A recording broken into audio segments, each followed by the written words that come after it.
Good morning, coffee moaners. Good evening, coffee moaners. Good afternoon, coffee moaners. Good night. And that's your lot. Welcome. Hope you're all well. Has everyone done their wrapping? Is everyone ready? Has everyone fully decorated their tree? Is everything out of the loft? Is everyone wrapped, loaded, and ready to go? We're not. Hope you're all well. Coffee made, knitting done, I'm ready, says Janina. And oh my God, there's been an absolute avalanche of news today, an absolute avalanche of stories and evolutions and gyrations and perturbations and all sorts of things regarding all sorts of other things. I haven't even had a chance to start editing tonight's Vlogmas, so you can rest assured it's going to be a late one tonight. But I hope you're all well. I hope everyone's good. I hope, you know, just because it's Christmas, just because it's a festive time of year where everyone runs around screaming the F word, fun, it doesn't necessarily mean that everything, as I think we can testify to the case, not that it doesn't mean that everything that's going on in people's lives are fun. So, you know, hell hath no fury like real life, and it doesn't really care if it's Christmas or not. So, you know, if you're feeling the pressure, if you're feeling the squeeze, that's okay too. I was out in Soho earlier today, and boy, oh boy, I wasn't close to picking up a drink, though I know there are numerous people who've over the years tried to suggest, oh, he's gonna relapse one day. You get some really not. Yeah, I think when people know you as a channel, as a creator, as a whatever. Content creator, whatever.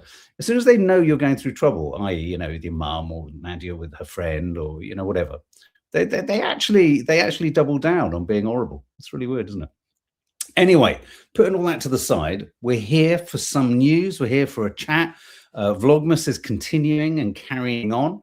And as I said, what I was trying to say was I was in town. There's never the chance that I'd pick up a drink, but I was looking through the kind of, you know, the smoky, well, they weren't smoky because you're not allowed to smoke. And I was looking through the kind of frosty windows.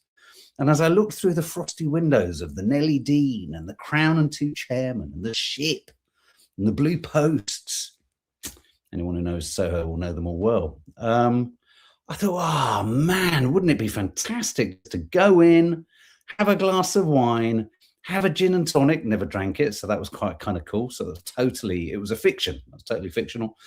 But then I knew by the end of the night I'd have my face in a barrel of cocaine and my entire life in tatters. So there you go. You know, first thought, second thought.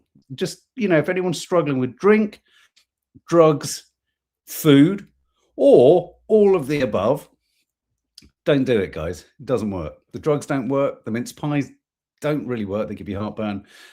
Just don't do it. Just don't do it. When people are not happy with their own lives, says Katie Job, they are desperate. Oh, you flipped upwards. They are desperate for others to fail when they see you doing well. I know. Look, it really doesn't bug me. I find it entertaining. I just find it entertaining witnessing the obviousness of how, as you rightly say, unhappy people are when they try to pull people down. Anyway, what are we talking about? We're talking about the Epstein files. I thought there was going to be nothing to see here. MeTube, who's one of our regulars in the chat room, had dampened my expectations. I thought, no, we're not going to be delivered the goods. Nothing's going to get close to Trump. But does anyone else feel it's getting tighter and tighter and closer to Trump? I think it is. Guys, I think it is. I think one has to try and psychoanalyze his lurching statements from, I don't like anyone, Hillary Clinton, what is it? Crooked Clinton or Crooked Hillary or whatever it was. You know, he 1 minute he wants to sling him in the slammer, throw away the key, Crooked Clinton, Crooked Hillary. Now it's like, I don't mind Bill. Was that because you were in the same fucking jacuzzi? I don't mind Bill. Bill's a good guy. He's been good to me. I've been good. No one is better at Bill than me. You know, you've got to, we're dealing with the mental state of a 5-year-old. I'd say that's an insult to some 5-year-olds I've met. So when Trump does these about turns, and so what am I talking about? An avalanche of files, emails, photographs, videos have all landed they are coming. They keep on coming. Trump's name is getting mentioned more often. And there's a couple of kind of comments that aren't very nice, that you wonder whether maybe the FBI and Trump missed. So we're going to be talking about that, because one of those files reveals allegedly Epstein, in an email he wrote to another character, that when I explain who this email was to, you'll be like, fucking hell, they were really it's a nasty gang, grooming gang, this group of men. Epstein, let me just read what it says in the title. Epstein files reveal that Trump potentially liked nubile girls. Oh, Prince Andrew. I've put Prince because if I put Andrew, it'll be like, who the fuck's Andrew? Prince Andrew's in deep shit. I mean, he really is, with this email signed A. So we've got Trump into nubile girls, and we've got Prince Andrew, formerly known as the artist called Prince, requesting inappropriate guests or inappropriate friends or something like that.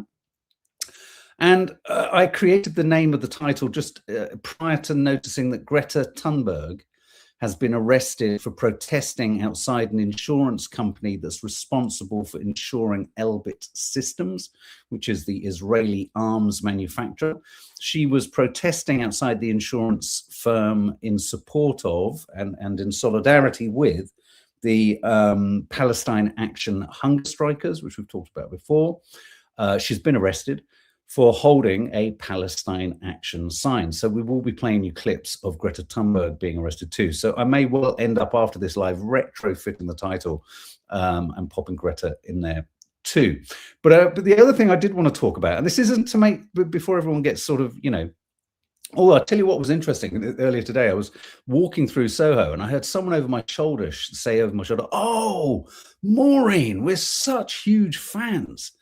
And as I turned to my right, there was Maureen Lipman looking in a shop window, and I think the guy said something like, "Is it you?" And she went, "It's me." Anyway, the only reason I'm saying that is she's a very outspoken supporter of Israel, very a self-declared Zionist, and it was interesting just noting that she didn't have any security team around her. She didn't have a security arsenal. She didn't look shocked or horrified. She didn't look frightened. She didn't look scared. I'm just putting that out there.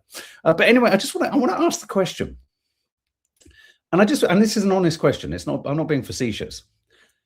Do people feel like we're hearing ISIS a little bit more than we did, say, prior to the theoretical end or pause in the severity of the genocide? Does anyone notice, or has anyone noticed that we're getting a lot more references to ISIS? As in, do I keep freezing? Let me just check my. Is it for me? No, it's okay for me. Oh, okay. Sorry, guys. Let me just check the feed on my phone. Just people complaining that's a little bit sticky. Oh no, it's looking good to me. I'm feeding myself well. Anyone noticed ISIS suddenly? It's just becoming, and this isn't to say that the ISIS references, and this is where one has to tiptoe really carefully. I'm not suggesting for a minute that the two complete fucking whack job fucking nutcases on Bondi Beach, who went on a shooting spree and killed numerous Jewish civilians, people who were celebrating Hanukkah. Monstrous, unforgivable, horrid, awful, nasty, reprehensible in every conceivable way. But then suddenly there's ISIS flags in their boots and all this. That's not to say this stuff isn't necessarily there. But now we have another story today, which is an ISIS plot. Apparently, Islamic State supporters have been arrested and found guilty in the UK of planning what would have been the most deadly gun attack on Jewish targets in Manchester. Greater Manchester Police claiming the consequences of carrying out such an attack on the Jewish community would have been and could have been catastrophic. Now, I really need to stress this point, that in talking about that, I'm not necessarily saying that these stories aren't true, but I don't know. I think one sometimes has to read the mood music, or just get a sense of the mood of things, and just become aware of why Why are we hearing this? Why are we hearing that? Why? And it just strikes me as odd, because I think there are some genuine question marks over the origin story and the infrastructure of and the support of ISIS. I think we've all in the West, understandably, been quite sort of led up the garden path and thinking ISIS, radical Islam, radical Islam, jihad John, jihad this, they chop off your heads and do all of this. You know, we were led up the garden path. And when you've kind of come out of the genocide, you've come out of the Israeli propaganda machine, you start to watch the really crass, quite out of date, quite badly done attempts at selling us and legitimizing the genocide that's been conducted by Israel. You kind of stop and you think, oh, hang on a minute, I'm just going back there. Oh, it's a bit odd. Maybe ISIS was a convenient. I'm just wondering. I'm just thinking out loud. This isn't a definitive. I sometimes wonder and I sometimes worry. Let me share my concerns with you. This is Mark's worries. I worry that ISIS is a multifaceted kind of organization that's essentially an artificial construct fueled, funded, and armed by players in the West and Israel to create an obvious enemy that we can all share in, you know, and then we can all share and connect with each other in our sort of hostility and resistance to this terrible scourge of radical Islam. Does anyone? I just want to hurl that curveball out there. It's just a thought. Why not? We're starting with ISIS. That's unusual. Ophidia 26. I've believed this for some time. I mean, I'll tell you why there might be some legs to this. When you realize that Benjamin Netanyahu funded Hamas to the tune of, I think, something like, it's a huge amount of money. I think it might be 3 billion or something like that. When you know that actually, when you realize that, say, someone like Netanyahu had a vested interest in Hamas, not because he supports Hamas, not because he supports Palestinian statehood, but because he supports a schism, a fracture, and a internal, almost civil war-like battle between the Palestinians. So Hamas on one side, it used to be Fatah, or the Palestinian Authority on the other. So Anne-Marie, am I in the land of merry? What do you make, Anne-Marie, of the fact that Netanyahu funded and supported Hamas? So if that's possible, and you know what you've got to understand is there's layers of thoughts here. So Anne-Marie, bear with me. Don't just go with the don't go with the top line. It's not just a case of here's some money, you're baddies, play baddies. The West and Israel and have homed in on tribal groups, extremists. Absolutely, you can't pretend that there aren't these. It's like, you know, you can't pretend there wasn't the nutter in Manchester. You can't pretend there aren't the nutters in you know, on Bondi Beach. But here's the thing, Anne-Marie, I worry that there are nutters everywhere. There are so many nutters in Israel, so many, and they run the government, and they're in the army. So many nutters everywhere, and I just worry that the West seeks to kind of take advantage of those nutters by fueling their kind of, you know, grievances and their desire for vengeance against this, that, or the other. And they fan the flames of radicalization. They fan the flames of extremity. And then once that powder keg bangs, they can go, look, it's all of Islam. It's everyone who's fucking Muslim. And this justifies us kind of doing what we're kind of doing over here. Just a thought. I'm floating it out there. Tony Dunsford, I think the whole world has gone mad, Mark. Do you agree, though, Tony? Do you know what I mean? Totally agree. Bev Hartnell. Mossad agents are embedded everywhere. Janina M. Susan Collins, agree with you. Given, come on, Anne-Marie, come back, please. Just given what we've gone through, and I mean, maybe, Anne-Marie, you haven't been following the details of everything. Not everyone does. Not everyone's, you know, I get it. It's not for everyone.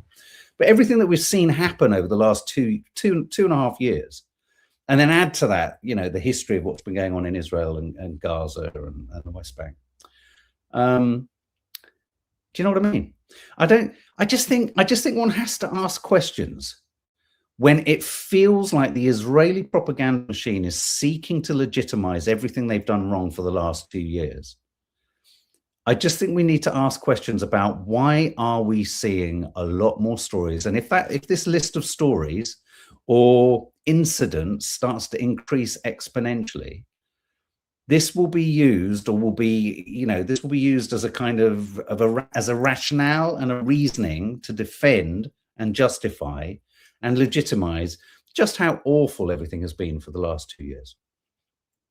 Pauline Mulvey, of course it's true. Okay, so this resonates as a thought and as an idea. This resonates with a number of you. Watermelon R5J, I think about 20 years ago or maybe more, there was an investigation happened. 2 terrorist attacks done by Zionists were blamed on Palestinians in the UK.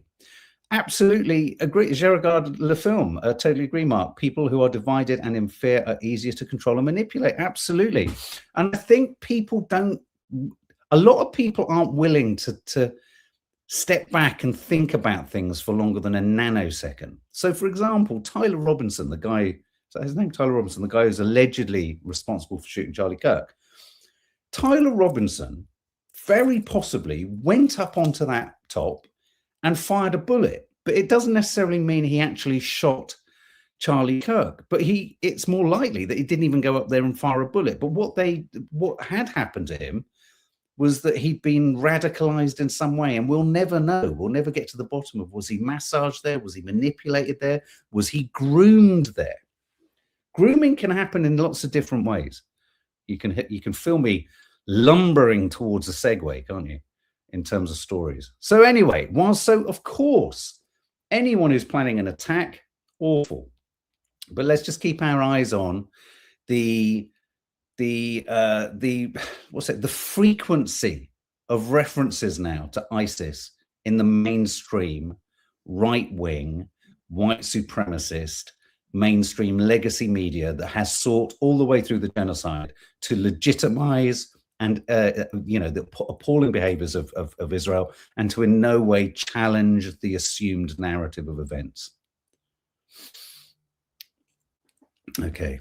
I just want to show you, so we're going to move over to Donald Trump. I saw this morning. This might get pulled down. I don't know if it's fiercely copyright protected, but it made me laugh so much. I don't know if anyone here is a fan of Dave Bautista. He who plays, I was going to say Groot. He plays Drax in Guardians of the Galaxy. He used to be I think he still is, a wrestler. So let's have a look at this. He's channeling a little bit of Drax. And I just found that this just really entertained me. It's a 1.5 minute piece he's done or recorded or made about Donald Trump.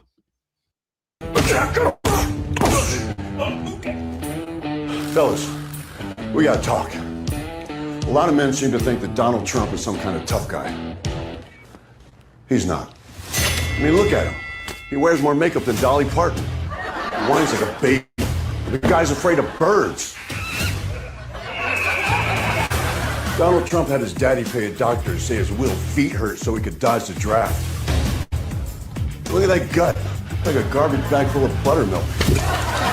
He sells imaginary baseball cards pretending to be a cowboy fireman. The guy's barely strong enough to hold an umbrella.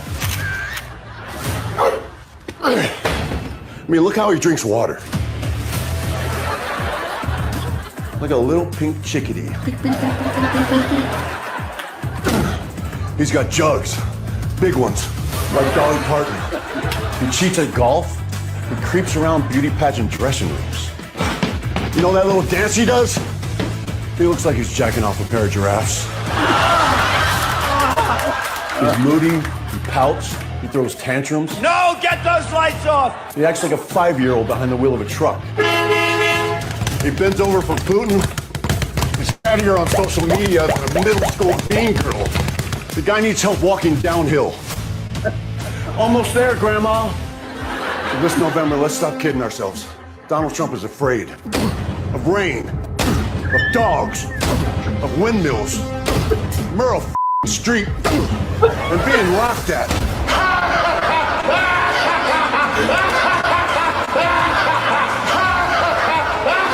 Isn't it past your jail time? And mostly, he's terrified that real red-blooded American men we'll find out that he's a weak, tubby toddler. Mommy, take me home, Mommy. I want to go home. What's wrong, tough guy? Did someone grab you by the Boy, you bitch. By guys who can still see the room. I endorse this message. I'm sorry. He's scared of rain. He's scared of dogs. He's scared of windmills, and he's scared of Meryl Streep. I just thought it was absolutely sensational. I thought it was well done, Dave Bautista, just brilliantly done. Paid for by guys who can still see their own dick. I mean, you know, absolutely priceless. Anyway, on that note, so what's been going on? Oh my God. So the Epstein files, more, you know, trying to get a kind of number on the number of Epstein files that have been released so far. But anyway, tens of thousands more files have fallen into the public realm. And I want to home in on some of the most contentious aspects of this today. This is one headline. Epstein files reveal email to Ghislaine Maxwell from Balmoral asking for inappropriate friends, signed A. Now, in laughing any aspect of the story, I think everyone knows where we sit on this. I am not minimizing, distracting from, diminishing the fact that at the heart of this were countless children. And you know, and it's important to say they were children, not underage or young women. They were children brought into the clutches of a preying, horrible, narcissistic group of powerful white men in America. So in kind of finding a lightness in this, I am laughing at the farcical nature of how we all have to keep saying allegedly being on the list isn't proof of wrongdoing. I just want to pause with that thought for a moment before we dig into this email from A in Balmoral to Ghislaine. I mean, Prince Andrew, perchance. And then it's a line that everyone says in every newspaper. We always have to say it. Everyone has to say it on any public-facing kind of outlet or platform or broadcast. You know, just because you're on the list and just because you appear in a photograph with Jeffrey Epstein doesn't automatically mean you have done anything wrong. But here's the thing: it makes it more likely that you could have done. I think. Can we put that in brackets? Anyone? I'm just checking with the notional editor over there. Can we maybe, rather than forever having in brackets after every story, appearing in the Epstein files or in photographs isn't proof of wrongdoing, but then let's have other brackets underneath it with two asterisks saying, but it means it's much more possible that you could have done. Because, you know, with fucking hell, who are we still fucking protecting? So this is news that, Epstein files reveal messages between his accomplice, Ghislaine, and a man who appears to be Andrew Mountbatten Windsor. Quite unedifying reading. I'm going to read some of what was said in the email. It's just awful. In one message sent in August 2001, the invisible man, in inverted commas, signing off the email A, asks Ghislaine Maxwell, so let's assume this is possibly Prince Andrew in Balmoral, possibly. He signs off by saying and asking, have you found me some inappropriate friends? I am up here at Balmoral summer camp for the royal family, the message reads. Activities take place all day and I am totally exhausted at the end of each day. The girls are completely shattered and I will have to give them an early night today as it is getting tiring splitting them up all the time. How's LA? Have you found me some new inappropriate friends? It's all beginning to make sense why he was paying a peppercorn rent, why he lost his titles. I'm presuming and assuming that the royal family and the king, etc., had foresight of some of these files, or just knew that more was to come, or it's just absolutely well known, since that, you know, skeletons in the cupboard and all the rest of it. Here is the former prince, much larger than in body than his poor horse that's carrying him there. Email from A at Balmoral Urge. This is him on a trip to Peru, where he, again, a further exchange happens between, and this is an image that I showed 2 days ago. Was it 2 days, Saturday, when we discussed the Epstein files? That's Prince Andrew lying across the laps of 5 people taken at Windsor Castle. Yes, I feel sorry for his daughters too. It's just awful, isn't it?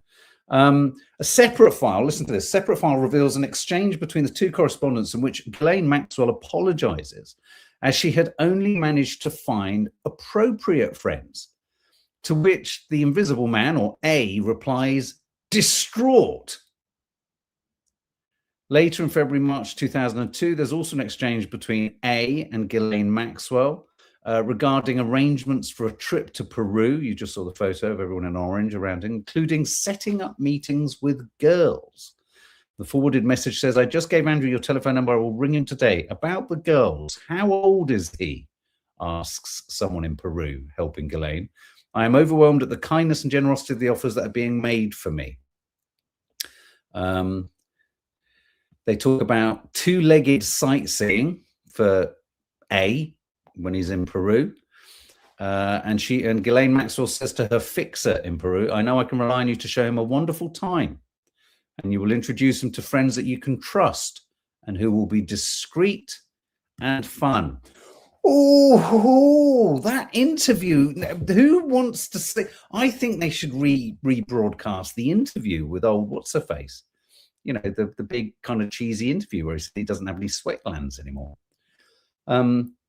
But my God, what a dirty little fucker. Yes, MI6 will have forewarned the king of the fallout. I mean, this is more than a smoking gun, isn't it, Michu? I mean, A, his name is A, is from Balmoral. So yeah, it's not good. It's not good. So Prince Andrew, or Andrew, formerly known as Prince, it's not looking good. Liking inappropriate. I mean, what does that mean? Inappropriate can only be. I mean, and the part of it that I find the most unedifying is that he references his, and this is the exceptionalism and the egotism and the self-regard and the untouchability of these men, is he refers to his own daughters in that paragraph to Ghislaine. I find that staggering, that he could have the thought of how to get jiggy with inappropriate young children, I assume, and yet he's talking about dealing with the practicalities of his daughters. Horrible. I'm just seeing that there's a couple of updates on the Epstein story. Just bear with me 1 second. Let me just update this.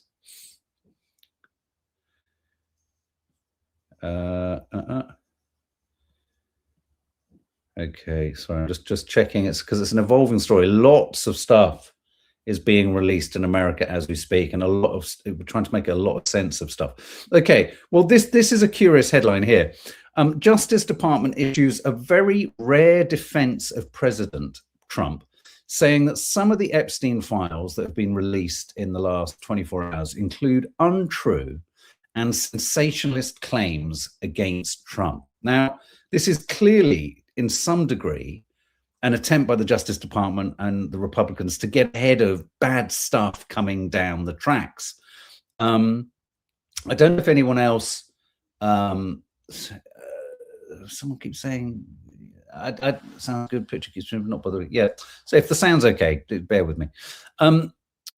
I don't know if anyone else has heard this, but apparently within the tranche of stuff that was released, there was included in it was a video, a fake video of Epstein allegedly trying to commit suicide.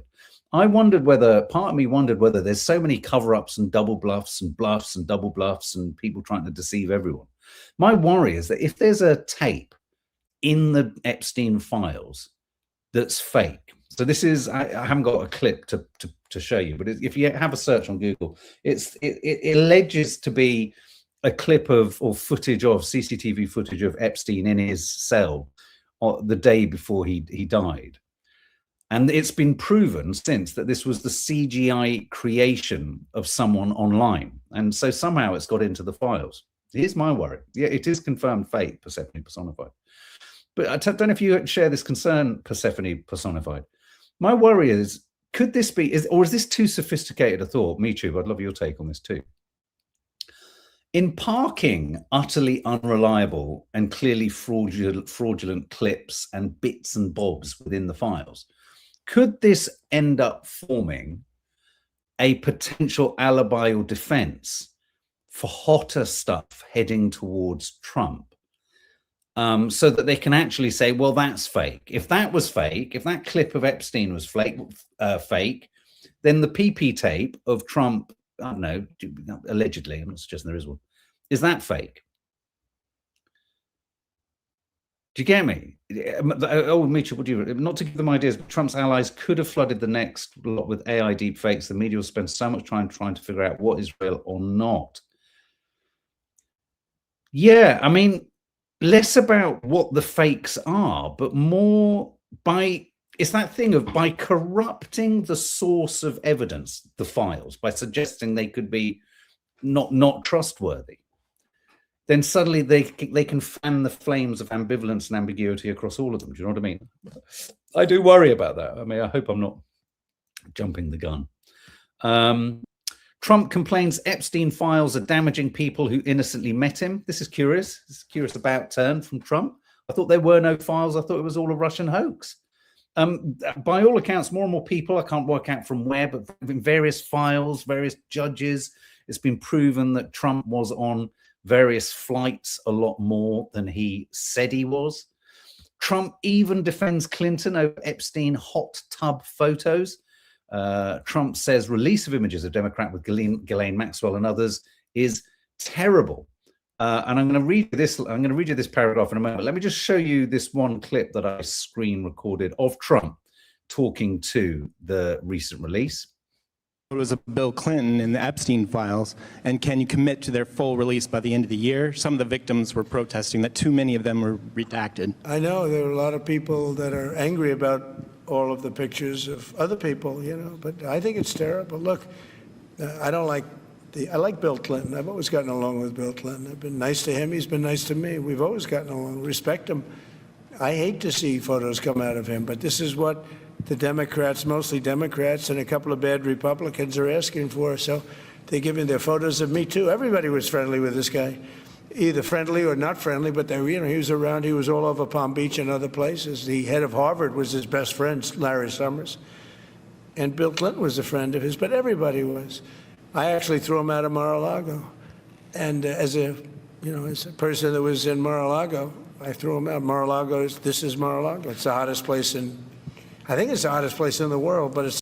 Can I just ask, what happens in the avenues and the rivulets of his brain so that when he's asked a question about the victims wanting less redactions, he moves towards his arch nemesis, Bill Clinton, who, let's not forget, he was screaming for Hillary Clinton to go to prison. He had no comprehension. He was never friends with Epstein, but there's photos of him now. And then in the midst of this, which isn't, you know, all of which is a bit awkward for anyone. I mean, having to stand there knowing that people know you, you know, but then to actually think it's important to say to people that perhaps Mar-a-Lago, where he's standing, is the hottest place on earth. There's got to be some corrosive aspect at work in his head, rust. It's like the Tin Man. Something's, the fact that he would care to want to work out if that is an appropriate thing to say. It's so bizarre. It's so bizarre. And suddenly Bill Clinton's Mr. Buddy Bill, best buddies, I'm all right. It's a shame. He's a big boy, he says later in the interview. He's a big boy. He's a big boy. He can cope. Very, very strange. But look, this is an email. I'm going to show you this now. This is quite hideous. This is an email to this guy from Jeffrey Epstein to Larry Nassar. Now, I just want to explain to you, Larry Nassar I couldn't believe this when I read this. Larry Nassar is the guy. Larry Nassar, have I got the image up still? Yeah, so the guy on the right in the orange top, Larry Nassar is the US Olympics gymnastics team doctor. Do you remember there was that awful documentary and footage that we saw? Who was convicted of sexual abuse of American gymnasts. I don't know if you remember, there was that footage a while back where I think one of the fathers of one of the gymnasts ran across the courtroom and wanted to attack him. So let's just, before we even dig into the fact that Epstein is sending an email to a man, another man, so hideously disgusting and evil and grooming and disgusting and malevolent and deceitful and predatory. Wow. This is akin to suddenly finding out in the files that Jeffrey Epstein was talking about Trump to Fred West. It's that bad. And no one's talking about how bad it is that the email was being sent to Larry Nassar. Fucking hell. When I read it, because you read all these names, Larry Summers and Dershowitz, and you just think, oh, fucking unspeakable, horrible old men. And then I thought, when I saw the story, I thought, oh, fucking hell, he's him. Well, quelle surprise. He was best friends with Jeffrey Epstein. Well, that guy, that gymnastics monster, Epstein wrote this to him in an email. Dear Larry Nassar, gymnastic abuser, as you know by now, I have taken the short route home. Good luck. We share one thing, our love and caring for young ladies at the hope they'd reach their full potential. This is to the man who was abusing all of the gymnastics. You can't make this up. Our president, Trump, also shares our love of young, nubile girls. When a young beauty walked by, he loved to grab snatch, whereas we ended up snatching grub in the mess halls of the system. Life is unfair. Yours, J. Epstein. Fucking hell. I mean, so again, and I acknowledge how, Mitri principally in this community has sort of said, I don't necessarily, and I've been with you on that one, Mitri, I don't necessarily think is there anything that he's actually done wrong? Well, hang on a minute. This is like someone writing a letter to Ted Bundy, Fred West, Jack the Ripper saying, well, we were, he really likes young girls. This is bad. This is bad. It's not a photograph. It's not a video. But it's an email from one monster to another monster describing Trump as liking nubile girls. I want to know how, and that would account for why alleged Epstein letter to Larry Nassar claims Trump shares our love of young girls. And that will be why this headline is doing the rounds. Justice Department issues rare defense of president saying some Epstein files include untrue and sensationalist claims. And I worry that will be part of the defense is that there's fake, deep fake, AI, CGI shit in the files too. So you can't trust any of it. That's going to be the defense. That's going to be the shade that they throw over this. So there you go. I mean, in a weird way, the awfulness of what these men are about is coming out in some of the most sort of more indirect fashion. It's coming out through emails. Janina M, the victims are furious. The suggestion that they're all being protected is beyond a joke. It's absolutely beyond a joke. In other news, Tucker Carlson has been named Anti-Semite of the Year by the Jewish Civil Rights Group that also nominated Miss Rachel. If you criticize Israel, you are an anti-Semite. That's not what I'm saying. That's what Israel says. That's what America says. That's what anyone fighting anti-Semitism says. If you were really, truly fighting anti-Semitism with meaning and with heart in any way, shape or form, you would be screaming until you were hoarse at Benjamin Netanyahu and his government and the IDF for endangering the lives of Jewish people across the globe. The most anti-Semitic regime on the planet is the Israeli regime. So it's a bit smart, and it's a bit sticks in the craw having to read that someone like Tucker Carlson, who calls them out, is calling Israel out, is named anti-Semite of the year. This is just a continuation of the attempt to conflate any criticism of Israel with criticism of being an anti-Semite. It just doesn't marry. And if you want to know what the beautiful, and I mean that in the most laden with sarcastic venom I can muster, if you want to know what it's really like, the settlers are having a lovely time in the West Bank. Israeli settlers beat sheep to death and wound Palestinian farmers. Oh, they're such pleasant individuals, aren't they? The settlers, the terrorist settlers that don't ever get talked about. No, let's just talk about ISIS. Let's just talk about radical Islam. Let's not talk about the over 400 that have died in Gaza. Let's not talk about the drip of people being shot, killed, maimed, arrested, and then raped in the West Bank. No, let's keep talking about ISIS. Let's not talk about the fact that terrorist settlers are running amok. It is. And finally, here's the story regarding Greta Thunberg. Greta Thunberg arrested at a protest supporting Palestine Action, hunger strikers. Here's the footage of her being arrested. Again, she was there to support the hunger strikers. I do think there was a piece on the radio last night I was listening to where, I can't remember, I think it was Ben Kentish, was saying something along the lines of, you know, if in conducting a hunger strike, you do manage to succeed in getting the Home Secretary to visit and listen to you and hear you out, then won't all prisoners just think, oh, I'll do a hunger strike? And at first I thought, well, yeah, you could argue that. But then most people who are in prison and they've been charged.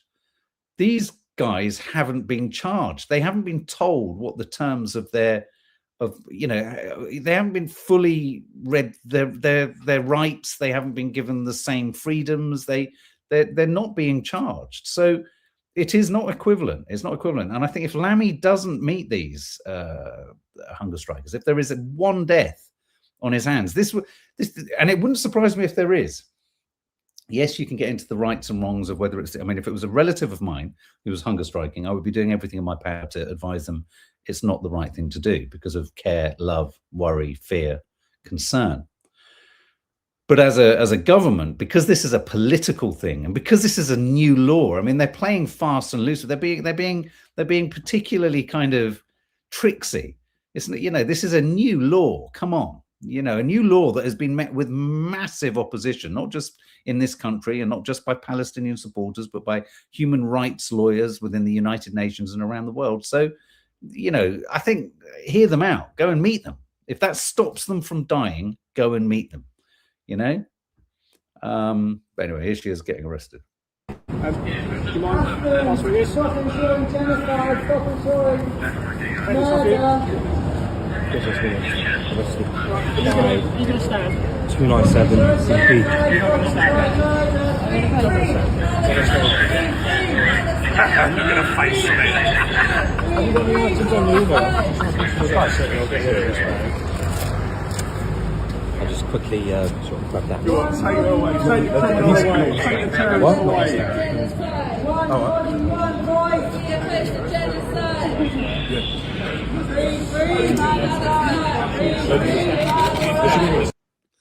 Yeah, Filton 8, Filton 18, Filton 12, Filton 20. I think it was 24. Is it 24 now?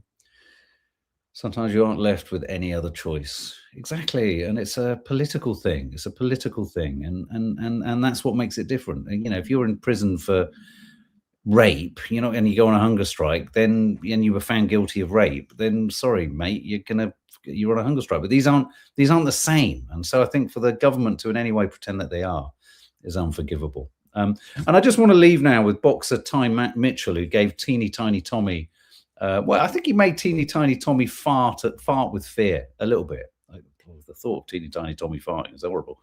I think he made him fart. I think teeny tiny Tommy, having tried to put the Christ back into Christmas, and as I've said before, successfully puts the cunt into country. Anyway, this is the guy who kind of accosted him whilst he was being interviewed. Overwhelmingly inundated with messages. I'm talking tens of thousands of DMs. I can't even get through them all. And they're mostly from just normal average working people, white British people saying, I'm so glad you stuck up for humanity. No, I've seen you on the news with the Quran saying that you're against this book. What against the Quran are you against? Yeah, out of context. Anyone can do that out of context. I can read the Bible out of context. Okay. And there's like a lot of people, it really wasn't welcome. Anyway, the Al Jazeera music is very annoying on that post. But anyway, it's nice to say. I think it's good to see that he's being championed, cheered. Well done, Ty Mitchell, for calling out that stupid man, the man trying to put Christ back into Christmas. Anyway, guys, there you go. We will see you tomorrow. As I say, it will be a much later Vlogmas landing later tonight. I hope your festivities and plans and everything are going to plan. Maybe do some rapping tonight and you can watch Vlogmas later. If you haven't caught the last one, Dina, Nadia and me all trying to put wallpaper up. It's quite fun. Yeah, Narnia is arriving. It's coming. It's nearly here.